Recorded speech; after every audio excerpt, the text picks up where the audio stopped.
Ghosting doesn't just break your heart, it rewires your brain. Here's the dark psychology behind it.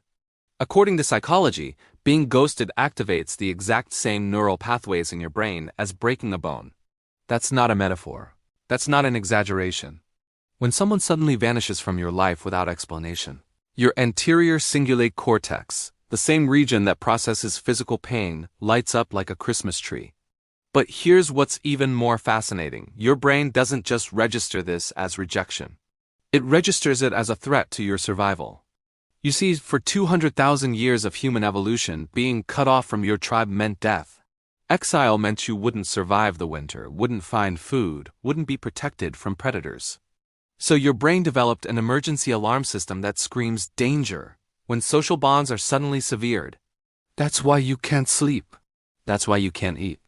That's why you check your phone obsessively, hoping for that one text that will make the pain stop. Your nervous system thinks you're in mortal danger. But here's the cruel twist. Ghosting isn't just rejection. It's rejection without closure. And according to research by Dr. Janice Vilhauer, our brains are literally wired to seek completion. We call it the Zeigarnik Effect. Our minds obsess over unfinished business. When someone ghosts you, they don't just leave you.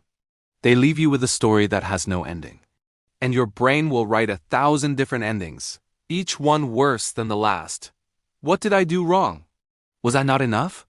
Did I misread everything? The psychology gets even darker. Ghosting is emotional invalidation at its most brutal. It's someone saying, you don't even deserve an explanation. You're not worth 30 seconds of my time to say this isn't working. And if you've been ghosted, you know this truth. It's not really about them. It's about what their silence says about you, or what you think it says about you. But here's what I want everyone to understand, especially if you've been the ghost in someone else's story. When you disappear without a word, you're not avoiding conflict. You're creating trauma. You're taking someone's need for understanding and crushing it under the weight of your own discomfort. Now here's the plot twist that changes everything. According to psychology, the people who ghost aren't necessarily cruel. They're often conflict avoidant, overwhelmed, or dealing with their own attachment wounds. They disappear because they don't know how to stay and have a difficult conversation. But here's what we all need to understand. In our hyper-connected world, ghosting has become an epidemic. We've normalized treating people like Netflix subscriptions, canceling without notice when we're no longer entertained. The antidote?